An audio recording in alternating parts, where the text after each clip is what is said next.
Hello, everybody, and welcome. This is Adrian. Thank you so much for joining me. And today we have an impressions video. I'm going to talk just a little bit about Hearts of Iron 4, which just came out. It was released by Paradox Development Studio and Paradox Interactive 2 days ago. Um, so the footage you're seeing here, by the way, is from my Fascist Sweden campaign. You can find that on my channel. Okay, so I've put about 10 or 15-ish hours into the game so far. And there's some good things about it. There's some troublesome things about it. And then there are just, I think, plain bad things about it.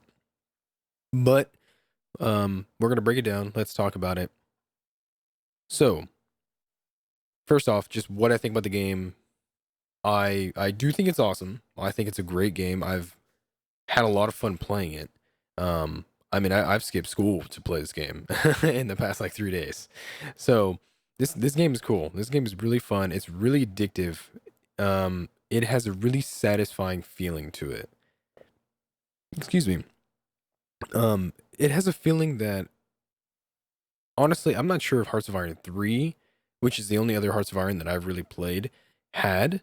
When you succeeded in Hearts of Iron 3, you felt good about it. It felt nice to succeed, but at the same time, it was a cumbersome game. And so it was a little difficult to really appreciate playing the game and having it all work out. Whereas here in Hearts of Iron 4, if you actually do achieve something, not only do you put a lot of work into it, but you actually really come out feeling quite satisfied with it, which is an interesting feeling, especially for a grand strategy game, especially for a Paradox grand strategy game, because there's never any win conditions. You don't win. You only come up with the conditions of winning that you place upon yourself. There's nobody else to blame but yourself for your victory or defeat. So, it's a very satisfying game. That's one of the good things about it. Some of the other things that I really liked about the game, the graphics are excellent. As you can see here, I'm running on maxed out graphics. It performs beautifully. I think, well, in the early game, we'll come back to that. It performs beautifully. There's a lot of really good optimization for this game. I feel there's a lot of calculations and stuff that goes on. It goes not by day, but by hour. And so there's a lot of calculations that go into this game. And I do feel like the game feels that it runs okay and it feels stable. I've played for about 10 or 15 hours. I've recorded, I've streamed, I've done a whole lot. I've pushed my computer to the limit as far as this game's concerned. And it's been really stable. I've had like one crash, and that's not even a lot. We've definitely had worse releases than that. So the game feels very polished, I would say. It feels really up to date. It feels really good. The UI, the user interface, looks really good. You can see here on my screen, the flags look really good. The icons are really clear to look at. They're really informative. The font is nice to look at. It's not too small, not too big. It doesn't hurt your eyes. Most of the pictures and the buttons are pretty good at a glance. You can get the information that you do need. Sometimes tooltips and things like that can be a little weird, but for a game as complex as this, that can be understandable. There's just not, they obviously can't put all the information that you need to know into the tooltips. So that's kind of a shame sometimes, but that's okay. The sound and the music is phenomenal. The explosions, the guns, the battles, it all looks and sounds awesome. The music in particular, I am really impressed with. The music is immersive. It sounds good. You feel like you want to start like goose stepping down the highway. Every time you hear that German march music, it's awesome. It's amazing. It's an amazing soundtrack. It's an amazing score. Whoever made the score for this game deserves some sort of Oscar or something. um, the mechanics of the game itself work well. Every little tab up there, your government, your trade, your research, your production, construction, it all feels really connected, and it feels like, oh, if I need more resources, I have to produce less. Oh, if I want to produce, more, I'm going to need more factories. I need to, give my resources for more factories. Do I keep my oil? Do I give away my tungsten? Do I give away my civilian factories?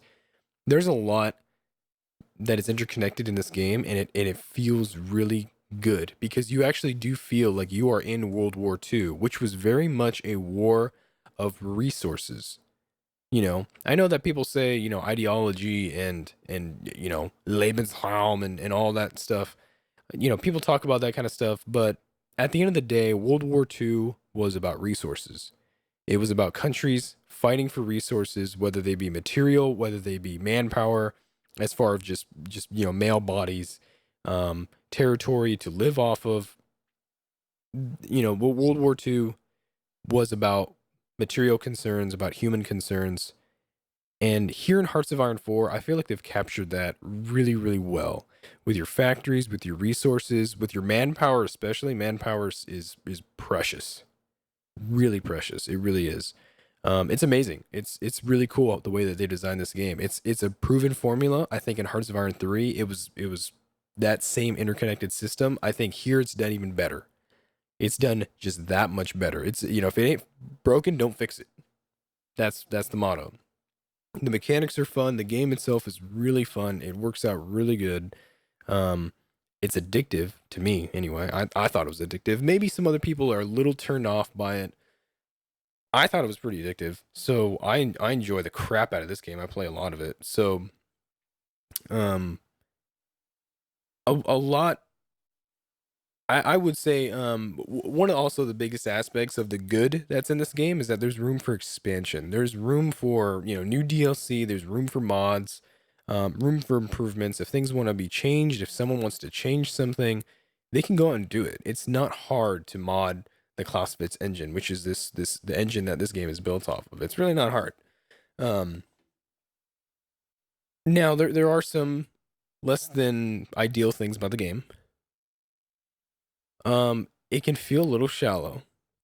Compared to Hearts of Iron 3, it feels more arcadey, I would say. It feels more like a mainstream action game than, say, a grand strategy World War II game with on the same level as, say, Hearts of Iron 3. Hearts of Iron 3 was, scaringly complex, but at the same time there was something cool about it.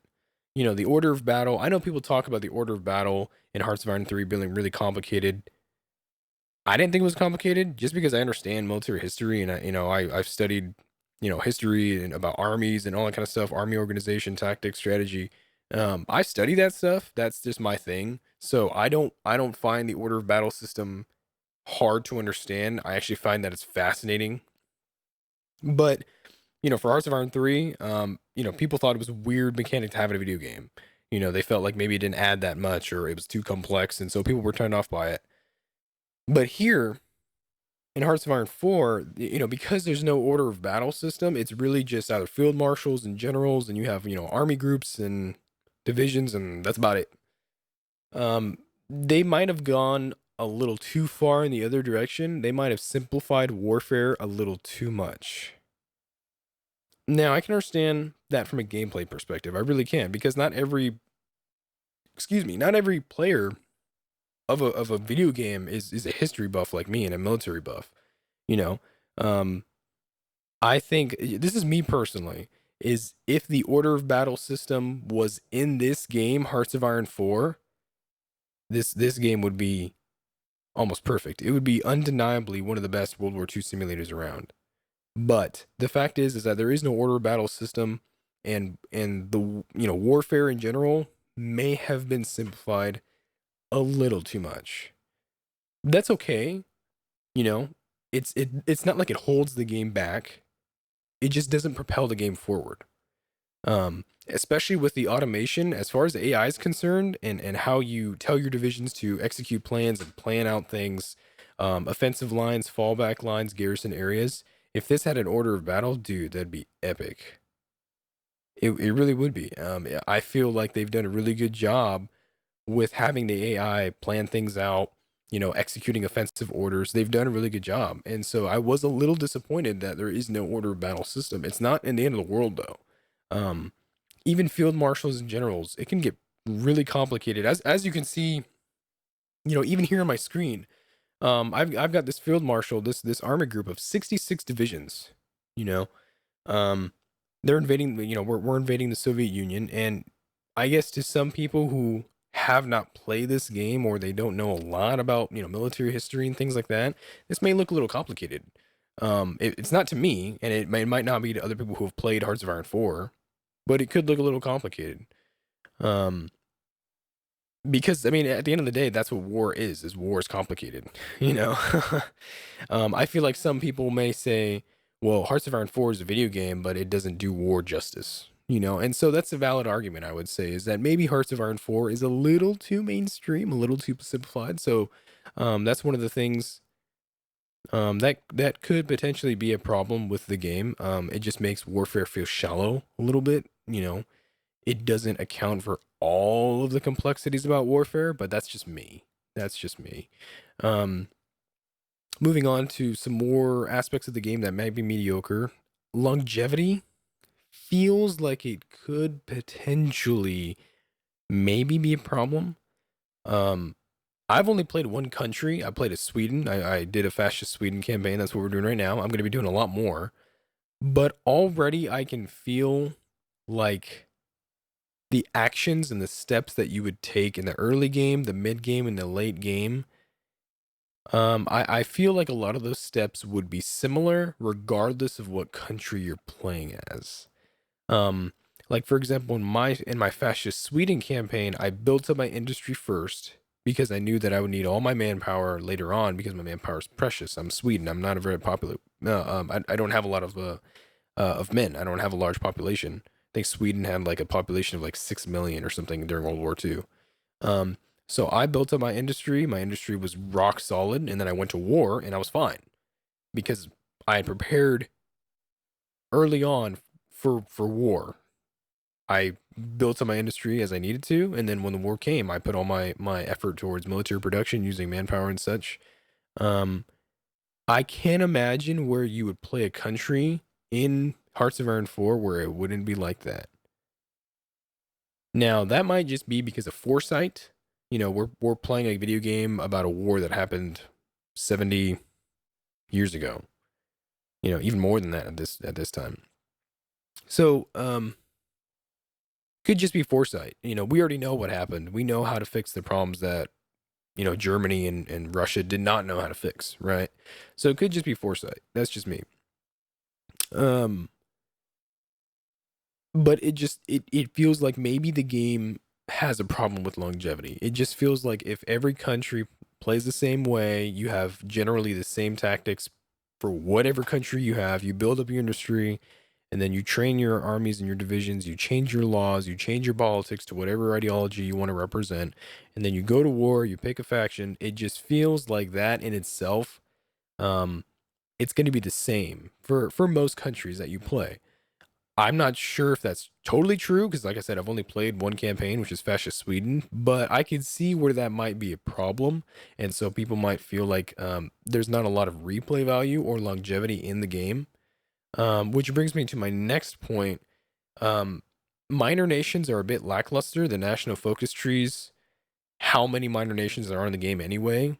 You know, how many nations can be released if nations rise up in revolt? Um, there's a lack of diversity, I would say. Diversity is a good word. There's a thread on the Paradox forum right now. It talks like there's no releasable Ukraine, there's not like a releasable Belarus, there's not a releasable Bosnia even. I think you can only release like Croatia, Serbia, Montenegro or something like that. Maybe not even Montenegro. And um hopefully in the future they will add those minor nations so maybe you could play as one day. But I can understand that people had a problem with them not being there in the first place. So, yeah, that's a good point.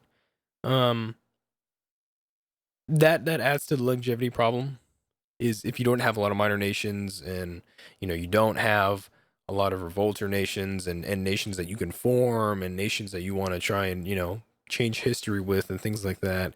There's a problem with longevity, I think. Um, which brings me to another point, which is actually kind of a double point, is focus trees and direction.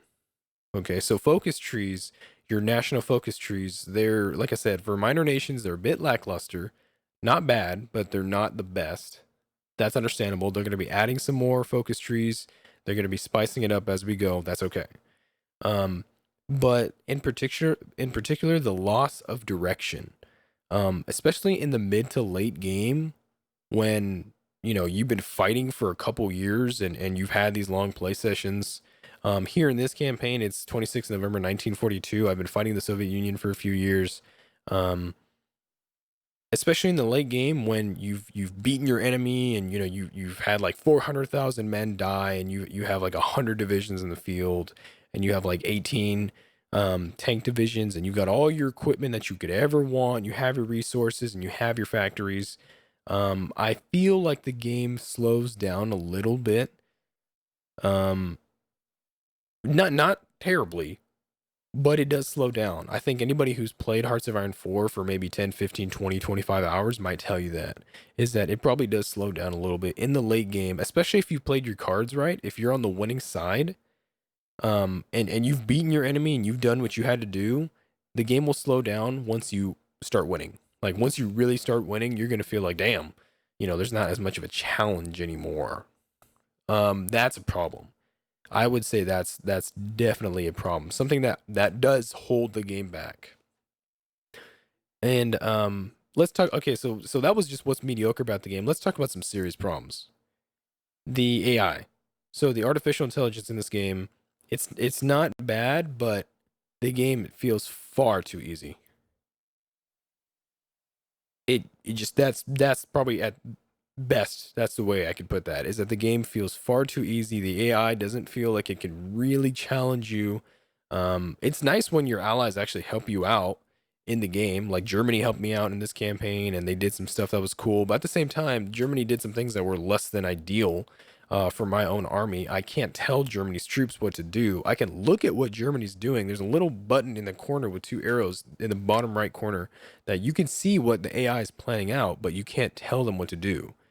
You can't give them war coordination and you can't cooperate, which I feel is a big problem, because the AI will do things that is not really conducive to your interests sometimes. It'll lead to your troops getting attritioned to hell, and they put troops where you don't want them.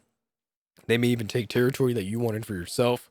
And so the AI, especially as an opponent too, the AI, excuse me, might do some weird things. Excuse me. So the AI is a problem. I've heard that Paradox is going to work on it. No AI is perfect on the release. That's okay. I understand that. Compared to other games, this AI is pretty smart. Okay, let's just leave it as that. But it is a problem. It holds the game back because the game is really, really easy for now. For now, the AI is kind of lackluster, but that's okay. There are some times when the AI has done some pretty amazing things. Like the AI constantly harasses me in this fascist Sweden campaign. They naval invade all the time. They have airplanes bombing me. It can be a real bitch sometimes. So I'll give them that.